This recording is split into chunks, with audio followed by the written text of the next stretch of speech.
Hello, and welcome to our discussion on communication challenges and conflict resolution in recovery. My name is Amy Travis. I'm a therapist with the Morton Center, and what we're going to be looking at today is some common communication challenges, or you can almost think of them as traps. Things that it's very easy for humans, whether in recovery or not, whether in active use or not, it's just easy to fall into these communication traps. But when that happens, then there can be real dysfunction that occurs in the relationship. And then we're going to be looking at some healthier ways to work on conflict resolution and what that even means, conflict resolution.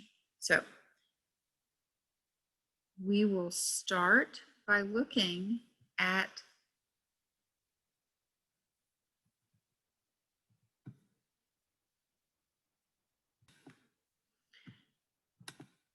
some of these communication errors or communication traps or challenges. So I have two slides and we'll just work through them. And as we're working through them, just know that these are communication patterns. Some involve how we listen, and some involve how we communicate back to another person. These are just normal kind of patterns of human communication. Some of them have an important function, and when we get to the ones that are that like have a valid, important function behind them, we'll highlight that. The problem is sometimes these patterns become entrenched, and they kind of become the filter that we see things through. It's like the lens. If you were to put on a pair of glasses, like that's how you see things all the time. And so as we talk through them, I want you to just think about if these can be toxic to communication, what would the antidote be? So if you don't want to do these, instead, what do you want to do? Just start thinking about that. A lot of these are kind of, the name itself explains what they're all about. Mind reading is one of them. It's when you try really hard, or you think that you can tell what another person is thinking about. And of course, you can't. Nobody can actually read another person's mind. But if I think I can, or I try really hard to, then there's a tendency that I'm going to start really basing my next action or the next thing I'm going to say on what I think the other person is thinking or what they're about to say.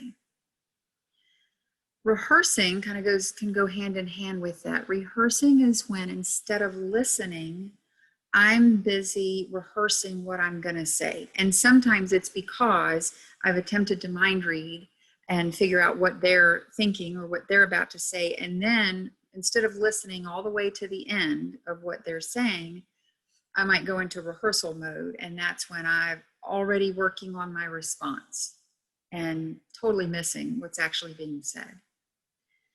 Blaming is one of those really self-explanatory one. That's one I am really, if it's something that I need to take responsibility for, but I'm pushing that blame out onto other people. Placating is really important to pay attention to. Placating, you can also think of that as people pleasing. So placating is when I am making a big effort to keep the peace at all costs. Now, there's nothing wrong with working towards peace or being a peacemaker, but if I'm doing so at the expense of myself. So if there's an argument and I'm like, okay, it's okay, whatever you say, just to keep the other person de-escalated or just to make the argument stop. But in the meantime, I'm like ignoring my own values or my own self-worth, then that can become really self-destructive. So placating is important to pay attention to.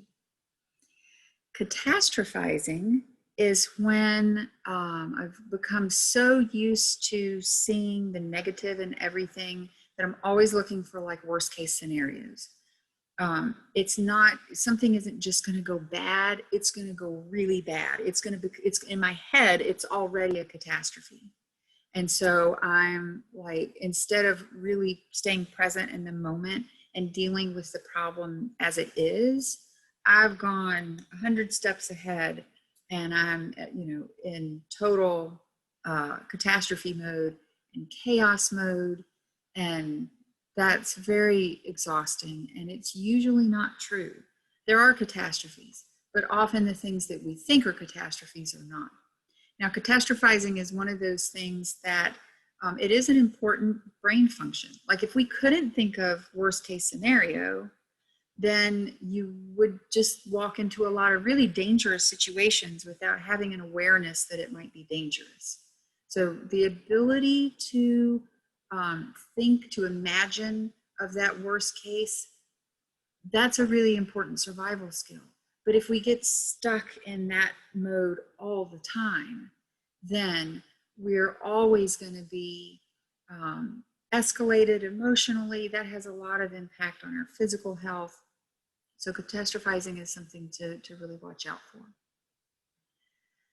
Filtering, you can think of that as if I were to put a filter over my ear, much like the filter that would go, like an air conditioning filter that filters through certain things and lets specific things through, then if I put that kind of filter over my ear and I only hear what I want to hear, or I only hear the thing that already supports my way of thinking, then that's filtering it through.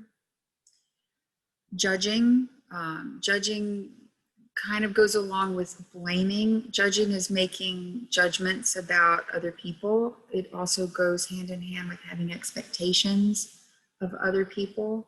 So I might, instead of really listening to my conversation partner and really hearing what they're saying from kind of a neutral standpoint, judging would be automatically getting into it's right or it's wrong.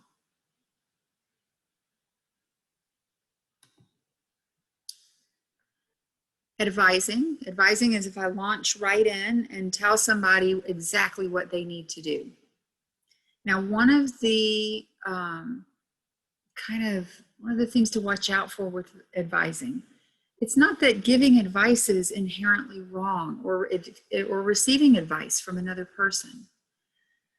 But if I'm always jumping in and advising the other person, then it gives the message, even if I don't say it out loud, it gives the message that I don't think that they're able or competent to solve problems for themselves.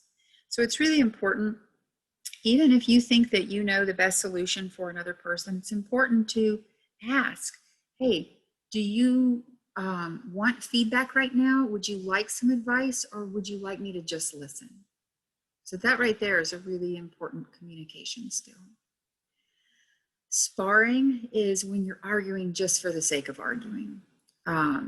Sometimes, the being hooked on chaos is a very real thing. And sometimes people will kind of poke at each other and spark conflict, bickering. It's not even really about anything, but it's just to keep that chaos stirred up. Sometimes in relationships too, arguing is the way that you feel connected to the other person. It's not that it's the type of connection that you really want, but it's the time when you communicate. I mean, in some families, arguing is the main communication style. So sparring, that kind of stirring up the arguing or the disagreements, can be a way, kind of a dysfunctional way of staying connected to another person. But as you can imagine, the way that you're connecting is not healthy. Being right is exactly what it sounds like. It's, I have to be right at all times and at all costs. So even if I know I'm wrong, me saying or me insisting that I have to be right is part of how I might keep my anxiety under control, or how I might feel justified, or how I might feel like I have a place of importance. So it's important to remember nobody's right all the time. And so letting some of that middle ground come in, and I'm going to jump down to absolute thinking because this leads right into it. Absolute thinking is, you might hear it called all or nothing thinking, or black and white thinking, or good or bad. So it's really looking at things as opposite poles. Something is either all right or all wrong. And sometimes there are things that are all right or all wrong, but for much of life, it's in the middle. You know, there's a lot of gray area in life. If we think that we always have to be either all right or all wrong, and if it feels really uncomfortable or anxiety producing to be wrong sometimes, then being right is going to become really, really important, and we'll fight for that. So again, those two things go hand in hand. And with the absolute thinking, or polarized thinking, it's also referred to, it's important to shift out of that, because that can also lead to catastrophizing. And that's an important thing about these communication traps, is that often they're not just one of them there by themselves. Often it's a sequence that happens. So it might start with me with absolute thinking. I might get stuck in that it's all right or it's all wrong. And maybe I've determined something is all wrong, or that I can't find any flexibility between those two extremes. And so then boom, all of a sudden I'm catastrophizing, and I'm in worst case scenario.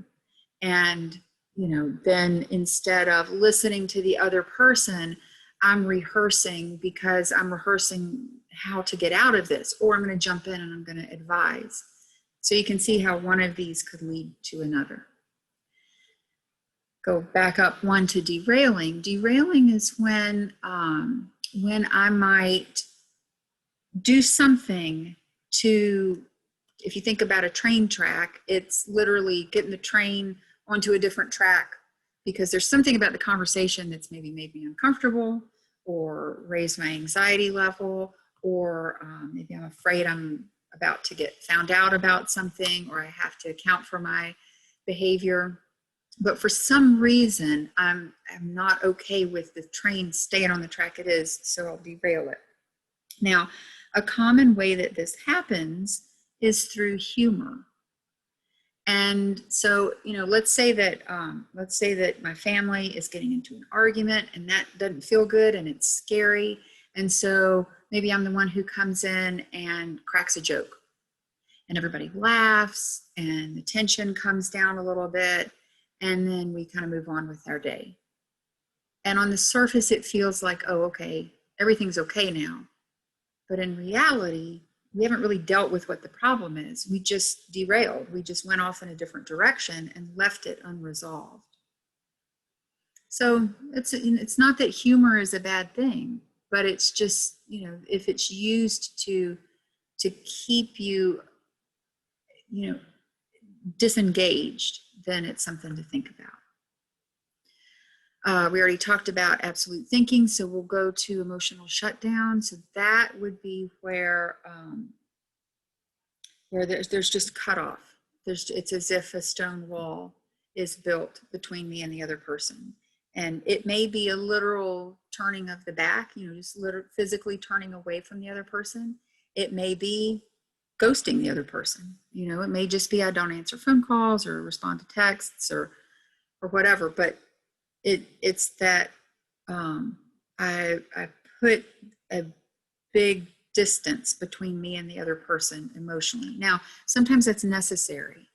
If it's an abusive relationship, it's necessary to have very, very, very strong and sometimes rigid boundaries for your own safety. But sometimes we use that just because it's so intensely uncomfortable to talk about difficult things, and the shutdown actually feels easier.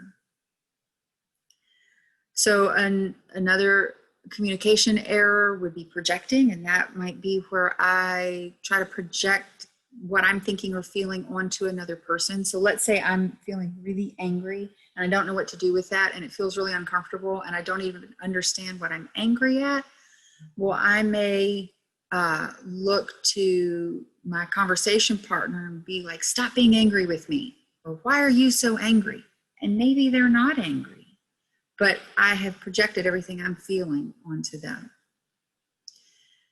And then the last one that we've got here is forecasting, and that's where I'm trying to predict the future, or I'm living in the future, you know, with my mind. I'm just kind of always on future issues as opposed to staying in the moment.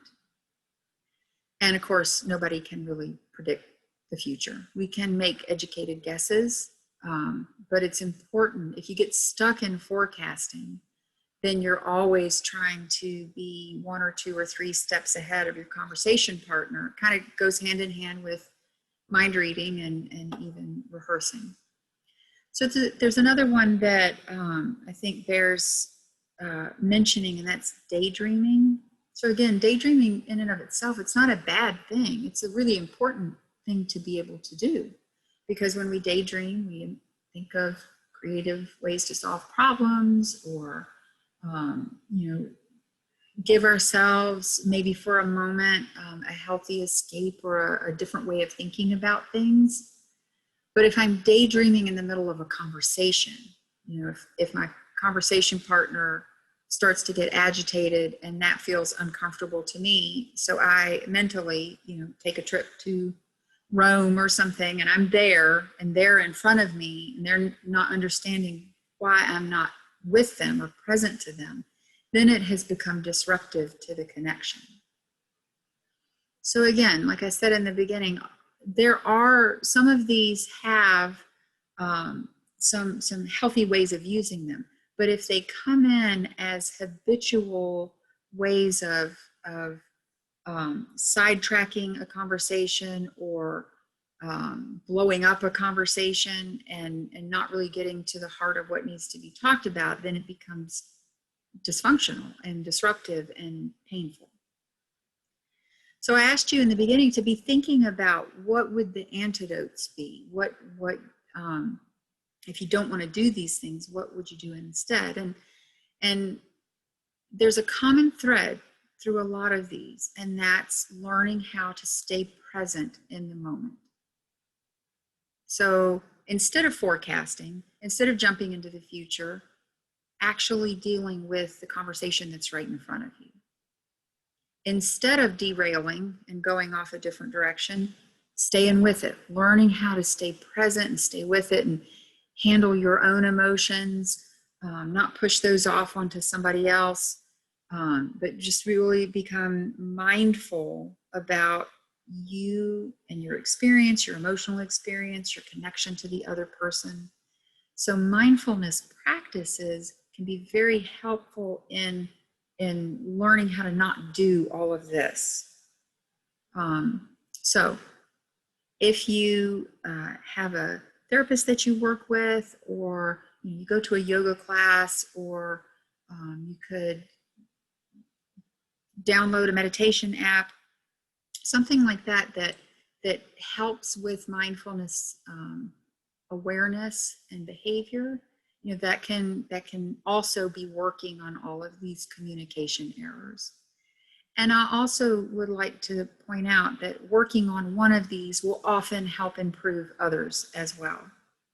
So back to the connection between that absolute, you know, all or nothing thinking and catastrophizing. If I start to really work hard on the all or nothing thinking, then the catastrophizing likely will decrease on its own.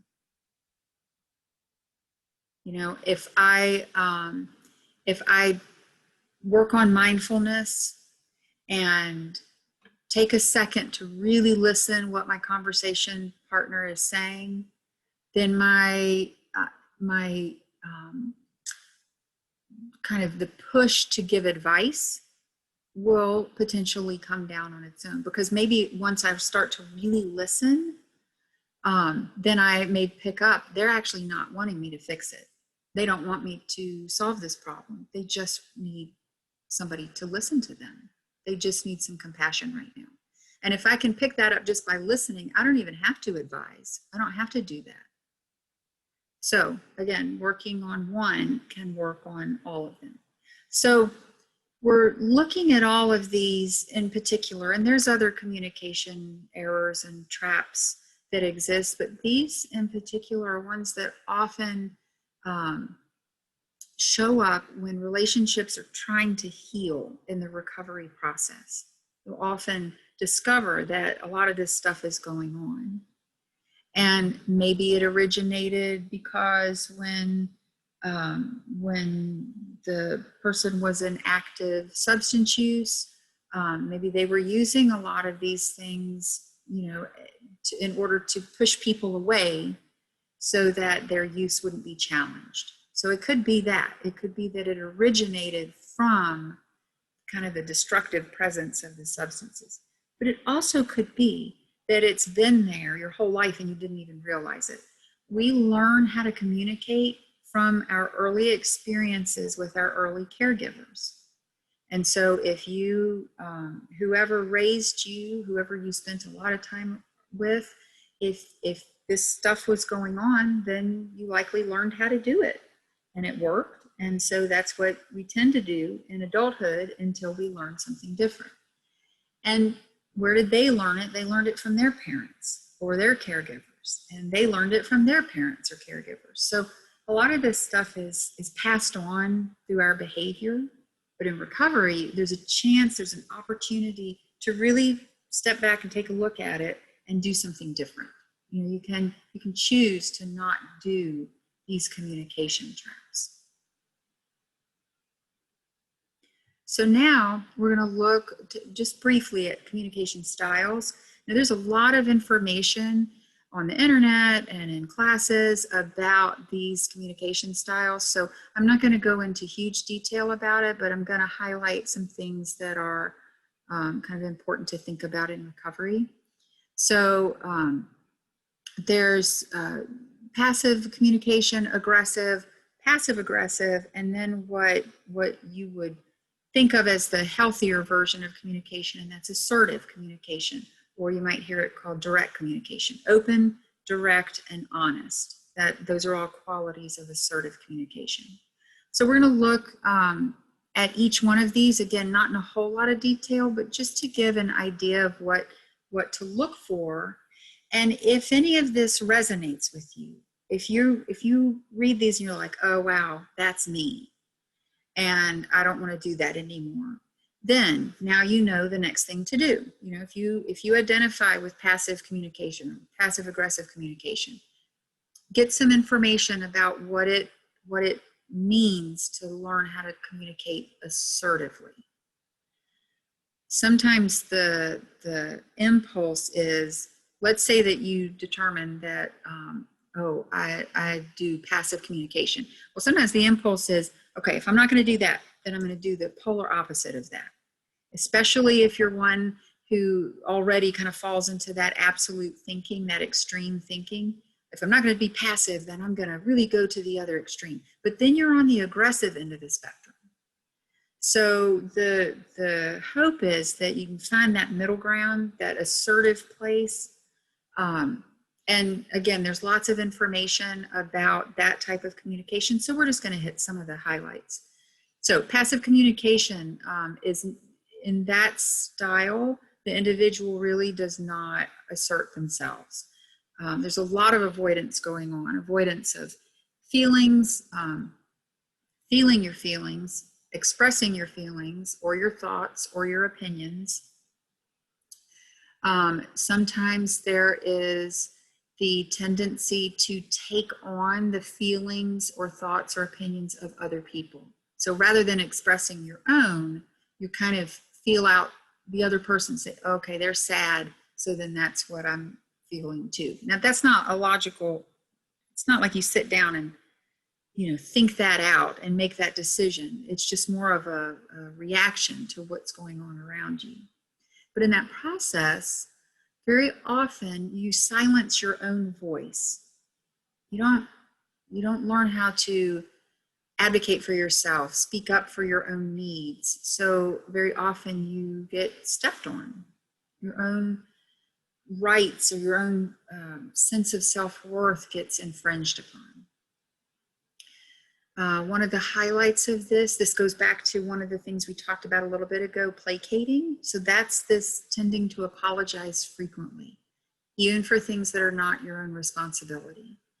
And that is very, very important to take a look at, because it can really signify that there's some very unhealthy things going on in the relationship. So if you find that, if you're like, oh gosh, I do apologize, like for other people's emotions, or if somebody else is upset or somebody else has done something wrong, I apologize and take responsibility. That's something that could probably benefit from being looked at. A result of being kind of stuck in passive communication is it's often very confusing, because you're not expressing your own self. You're more being kind of a reflection of other people. And so that can feel very confusing.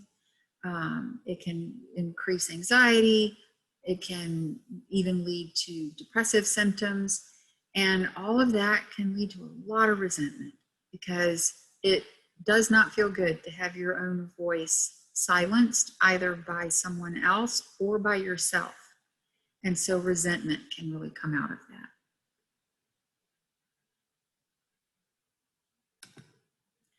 So aggressive communication, and again, if you think kind of like on a spectrum, and passive is on one end and aggressive is on the other. In this type of communication, whereas in passive communication, there's that placating, there's that kind of people pleasing at all costs. In this way, it's the opposite of that. It's my opinions are going to come out at all costs, and my opinions will dominate everybody else's. And so it's my way or the highway, and you're going to think what I think, whether you think it or not. You're going to say that you think it, because otherwise I'm just going to get more and more aggressive. Some of the tactics of this are humiliation and blaming, attacking,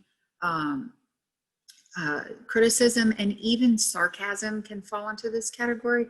I mentioned humor earlier. So humor can be a really healthy part of human relationship, but sarcasm is different. Sarcasm is cutting, and it has an intention behind it to hurt the other person. Even if it's kind of in an underhanded, indirect way, it's to cut the other person down. And so that can be really destructive. Aggressive communication is often very impulsive. It's not thought through. It's just, whatever comes up in the moment. But in the moment, you might be emotionally reacting and not really logically thinking through how you want to respond. Along with that is this low frustration tolerance, which means that even the smallest frustration, there's just not a very high tolerance for stressful or frustrating or challenging things in life. So something small, or what seems like it should be small, then all of a sudden it's just a huge explosion. With substance use, just because of the way that substances act on the brain and the way that they kind of act on our emotions, that can lead to that. It can feel like there's no emotional bandwidth, so to speak. There's no cushion there. So even the smallest thing it turns into a big argument. Some of the ways that you might recognize this, besides the criticism and sarcasm and blaming, is that the tone is very loud, demanding. There might be rudeness. There might be a lot of harsh words, and there's a lot of blaming statements or you statements. So you make me feel this way. And instead, well, I feel this way in response to your actions. But if I say you make me feel this way, then I've pushed all of that responsibility out onto the other person. And that's an aggressive way of communicating. And often the listening is really not working as well. You know, the need to be right, the need to be heard is so profound that they'll interrupt, they'll just talk nonstop, not give the other person a chance, and, you know, not really be hearing what the other person is saying. So passive aggressive communication kind of has a combination of those two extremes. It may appear passive on the surface, but really in a lot of ways, it's actually very mean or manipulative or angry. Sarcasm is a good example of that. And, you know, a comment that might seem okay, but the intention, like underlying it, is this current of hostility. That would be a passive aggressive form of it. This often feels very powerless, and because of that, resentment can come up, just as it can in the passive form of communication. There's often denial that anything is wrong. There's a lot of passive aggressive communication in our culture in general, so we're all used to it. And until you learn how to spot it and become aware of when you're on the receiving end of it, or even when you're on the giving end of it, it just can feel very normal. So it's easy to deny that this is a problem in a relationship. Like passive communication, tends to be a difficulty of really directly expressing, this is what I'm thinking, this is what I need, this is what I want from our relationship. Because there's that difficulty, there's sometimes these real subtle forms of kind of undermining the other person, or even of yourself. A big hallmark of passive aggressive communication is that the nonverbal communication, which is a major part of communication, it's actually the bigger part of communication, it doesn't match up what is being said. So imagine that I'm upset about something and my conversation partner is guessing that I'm upset. I've got my arms folded, I've turned away, my jaw is set, my brow is furrowed, everything, my tone of voice is very harsh when I am talking, but then otherwise I've just got that cutoff going, the emotional cutoff. And everything about the way I'm acting shows that I'm not okay, I'm upset. But my conversation partner says, "Are you okay?" And I say, "I'm fine." Well, what I've just said does not match up with all the other communication that's happening, and that's passive aggressive. And in that moment, you know, I'm saying I'm fine, maybe because I just want this argument to end, and I'm trying to be non-confrontational and not escalate things, but really it's also an attempt to control. I'm trying to control the situation, trying to control the other person, keep myself under control. So in assertive, healthy communication, I'm not trying to control any other person. You know, I really have to let go of that. So here's some thoughts on assertive and direct communication. So in that communication style, I'm able to really clearly express my feelings and my thoughts and my opinions. I'm able to ask for what I need, but in a way that is not trying to manipulate or control the other person. I can also receive that help. So if I ask for help, I feel self-confident enough that I can receive it and not see it as a weakness. In this type of communication, I can show respect for other people and for myself. One way of doing this is keeping your verbal communication calm and with a clear tone. You don't have to get loud to try to intimidate the other person, but neither do you have to get soft to try to be small or submissive. Instead, just a calm, clear tone. With that tone, I can express healthy boundaries. with appropriate consequences, which we've got a whole nother presentation on boundaries. So I encourage you to take a look at that. Being able to set healthy boundaries is super important in healthy relationships. And we're going to talk a little bit more about that when we talk about conflict resolution. With assertive direct communication, because I'm coming from a place of being able to openly share myself and receive the other person, then I can feel connected to other people safely and in a healthy way, even if that means that I need to detach with love. So even if I have to make some boundaries that are really, really firm, even if I have to separate myself from this person for a little bit, I can still express my care and concern from them and maintain those boundaries at the same time. And so one skill that's really important is the use of I statements.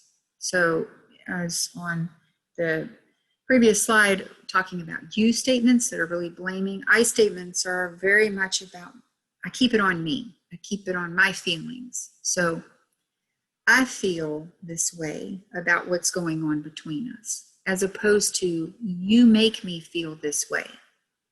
It's very different. One of the biggest differences is if I come at somebody with a, you make me feel whatever the feeling is, the likelihood that their defenses are going to go up right away, it's a really high likelihood. And at that point, are we really communicating with each other? Are they even able to hear what I'm saying? So if I keep it on me, if I say, you know, right now I feel really confused or really angry right now by what's happening between us. Well, I've kept it on me, so hopefully everybody's defenses will stay down so that we can actually have a conversation and actually come to an understanding with each other. So now we'll talk just a little bit about conflict resolution. And this is really important because in active use, there's typically a lot of conflict, a lot of chaos. It can feel like, okay, well now I'm in recovery, and so that conflict should go away. And sometimes it doesn't. Sometimes in relationship, the conflict is still there. And so you have to kind of take a step back and think, what does it mean to you for conflict to be resolved? You know, does resolved mean we have to come to some kind of a conclusion? We have to be done before we can move on. Well, what if that doesn't happen in that conversation? What if it doesn't happen in that day? What if it doesn't even happen the next day, that you have that feeling of being done? Well, then what does that mean? How do you move forward in the relationship? So that's something to think about. What does it mean to be resolved? And what does it mean for your conversation partner for conflict to be resolved? So, for example, does one of you have to be right in order to consider that conflict is resolved? Because what if that's the case? Does that mean that the one who feels like they have to be seen as being right, do they pursue that rightness at all costs? Is it like, I will badger the other person until they finally say that I'm right? And once they say I'm right, then everything's okay. So you have to kind of think of what all this means to you, because it affects things. You know, if I feel like I have to be right, then I'm probably going to slip into that aggressive communication style in order to get the other person to tell me that I'm right and they're wrong. Well, what kind of damage has been done in the process? So one thing that's important in really truly resolving conflict is to establish what's called fair fighting rules. And I've got this slide and the next slide that looks at some examples of fair fighting rules. But ultimately, you have to do this with your conversation partner. You have to come up with what are going to be the ground rules for us to have these kind of conversations. And ideally, you have that conversation before a tough conversation, so that when you get into an argument or a disagreement or a misunderstanding, you already know how it's going to be, like what's the framework that it's going to happen in. So for example, we're not going to yell at each other. We're not going to have any kind of abusive behavior, including harsh language or vulgar language. And everybody has to decide what that means for them. There may be certain words that are off limits. You do not call me these certain words and me stay in the relationship. Like it's just they're too painful or too hurtful or too mean. So, but you've got to know that ahead of time. So, what kind of timeouts are we going to take? Like, if we both get escalated, we both get flooded with emotions, then how are we going to signal to each other, like, this is too much. I've got to take a timeout. But then how do we come back from the timeout? What often happens in relationships is one person says, okay, I need a timeout. This is too much. And they leave and then they never come back. And so then the other person doesn't know, are we okay? Are we going to talk about this? It feels unfinished. So timeouts are important, and circling back around to readdress things is important. And that goes along with this attempting to repair, being committed to, like, okay, it's okay if we argue. It's okay if we disagree, as long as we are still respectful of each other, and as long as we come back and repair any damage that's been done. That's actually one of the biggest indicators of a healthy relationship. It's not, we never argue. It's, okay, when we do have a disagreement or a misunderstanding, we always come back and we always repair with each other and reconnect and move forward. So this is all really important stuff to talk about ahead of time, so that there's no question that there's no question that, okay, things are not going okay right now, but I know that we're going to come back and we're going to make an attempt to work on things. Otherwise, it can be a very fearful experience, because if we take a time out and this person that I care about a great deal walks away to go get a breath of fresh air and then comes back in the house and doesn't speak to me, and then doesn't speak to me for 3 days, and I don't know where things stand, does that mean the relationship is over? What, does it mean that we're gonna end? And I mean, it can be very fearful. And once that fear response is up, then both people may start acting in ways that are based on fear, as opposed to based on what they're actually feeling about the other person. It's almost like we get into fight or flight mode, as opposed to staying in the moment and really grappling with the emotions and whatever it is that needs to be worked out. So a couple other things to look at along with the repair attempts is being willing to compromise, being willing to not have to be the person who is always right. It's important to not triangulate or not draw another person in order to gang up on another person, or in order to somehow decrease the tension or anxiety by now having this other person in the mix of things. You got to directly keep communicating with the person that you're trying to work things out with. And no scapegoating, which that is when I try to make another person take the blame for what's going on. A couple other fair fighting rules. It's important to figure out what the issue is. What is the real problem? Sometimes we argue about things that are not connected or maybe very remotely connected to what the problem is, but they're not what the real problem is. So really taking the time to determine, what is it that we're upset about, and what is it that we need to work on? Checking in with your emotions. So, right now, am I feeling like I feel angry, but what's underneath that? Am I also sad about something? Am I scared about the future of our relationship? You know, really getting a handle on what it is that you're feeling.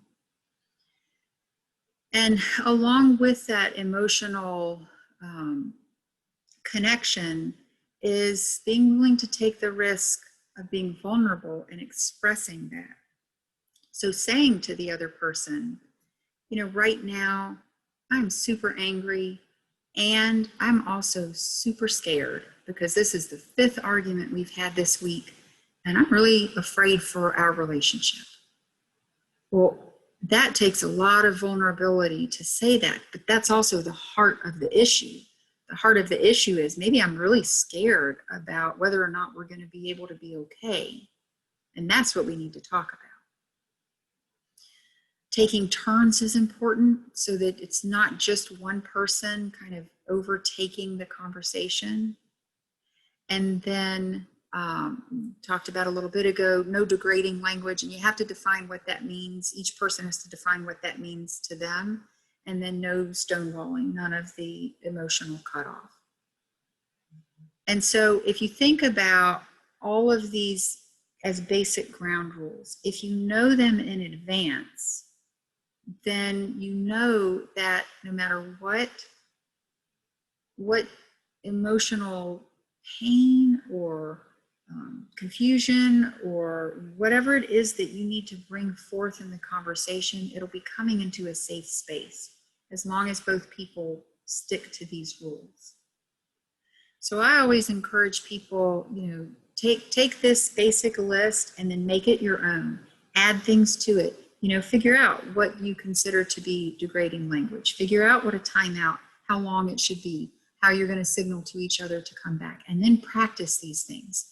Especially if you're not used to it, sometimes it can feel like timeouts can feel awkward. You know, they can feel like I've heard people say that they almost feel silly when they're trying it for the first time.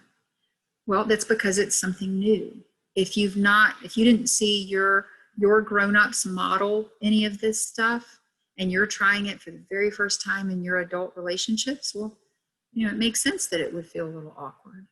So just give it a chance. Practice them in times when you're not emotionally escalated so that when you are, they will already feel normal and it'll feel natural to say, you know what, I need a timeout. And you won't have to kind of overcome the awkwardness of doing it for the first time because you've already practiced it. So that ends our presentation for this, and I thank you very much for listening. If you have any questions, feel free to reach out to the Morton Center. Again, my name is Amy Travis. I also lead the Concerned Persons group. It meets every Tuesday at 5:30. You can check out the mortoncenter.org website for more information on how to connect with that. We do a lot of talking about communication and boundaries and enabling and codependency and healthy relationships and how all of that ties into substance use and recovery. And, you know, today's conversation, all of these things, when relationships, when there's an attempt to heal relationships in the recovery process, all of these things are really important. Really important to look at how you communicate what you're feeling and what you're thinking to the other person that you care so much about. So I hope this is helpful, and I look forward to talking with you again sometime. Thank you.